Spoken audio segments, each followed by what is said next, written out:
जन्माष्टमी 19 अगस्त को मनाई जाएगी। आप भी व्रत करने की सोच रहे हैं तो आज जरूरत की खबर में आपके काम की बात करते हैं। इस खबर को हमने 3 हिस्सों में बांटा है। हम पहले बाल गोपाल के झूले की सजावट की बात करेंगे, फिर आपको घर पर ही श्री कृष्ण का फेवरेट खाना बनाना सिखाएंगे और अंत में उपवास के साथ सेहत का ध्यान कैसे रखें इसकी सलाह देंगी न्यूट्रिनिस्ट भक्ति कपूर। जन्माष्टमी पर झूला हर घर में सजाया जाता है। बाल गोपाल के झूले की डेकोरेशन के लिए आप घर में मौजूद कई चीजों का इस्तेमाल कर सकते हैं। इससे समय और पैसे दोनों की बचत होगी। लड्डू गोपाल के जन्मदिन पर उन्हें ऐसे सजाएं। लड्डू गोपाल की मूर्ति को नए कपड़ों के बाद आभूषण, मुकुट, मोरपंख और माला पहनाएं। चाहें तो माथे पर टीका और काजल भी लगा सकते हैं। झूले में बांसुरी रखें, फिर लड्डू गोपाल को झूले पर बिठाएं। सजावट तो हो गई, अब चलिए घर पर ही बाल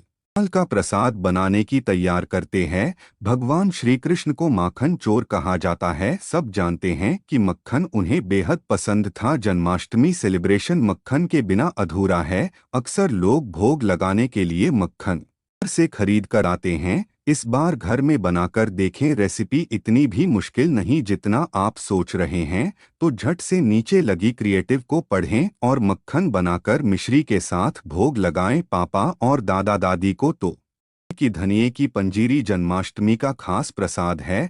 आपको नहीं पता और इस बार जन्माष्टमी का व्रत करने की सोच रहे हैं तो इसे बनाने का तरीका जान लेते हैं। पंचामृत के बिना विष्णु की पूजा नहीं होती। विष्णु के ही अवतार माने गए हैं, इसलिए जन्माष्टमी के प्रसाद में पंचामृत चढ़ाया जाता है। इसे बनाना आसान है। बहुतों को इसे बनाने का तरीका भी पता होगा, हम फिर भी बता देते हैं उन लोगों के लिए जो घर इस बार व्रत करेंगे और उन्हें गाइड करने के लिए घर के बड़े नहीं होंगे पास। उपवास की तैयारी ऐसे करें। व्रत रखने से एक दिन पहले वेज खाना ही खाएं। जन्माष्टमी वाले दिन नहाने के बाद तुलसी की एक पत्ती हाथ व्रत का संकल्प लें। बाल गोपाल को पंचामृत के साथ नहलाने के बाद ही कुछ फलाहार खाएं। जन्माष्टमी के मौके पर पूरे दिन का उपवास आप हर साल करते हैं या फिर इस बार करने की सोच रहे हैं तो कुछ सावधानी रखनी चाहिए। श्री कृष्ण का जन्म रात के 12 बजे हुआ है, इसलिए पूरे दिन लोग उपवास रखते हैं। कुछ लोग रात 12 बजे पूजा पाठ होने के बाद अनाज खाते हैं तो कुछ उस समय भी केवल फलाहार करते हैं।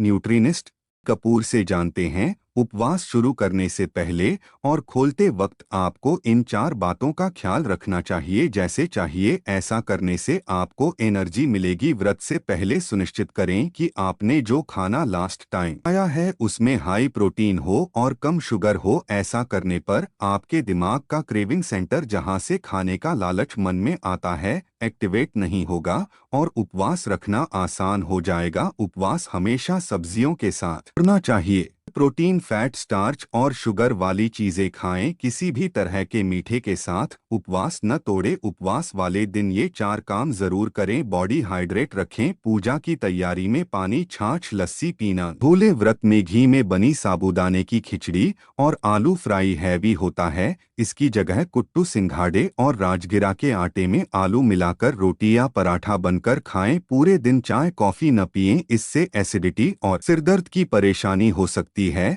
जो लोग रात को व्रत खोल देते हैं वो अचानक से ज्यादा खाना न खाएं। हमारी बताई टिप्स को फॉलो कर आप पूरे उत्साह के साथ जन्माष्टमी मनाएं। आप सबको श्री कृष्ण जन्मोत्सव की ढेरों बधाई।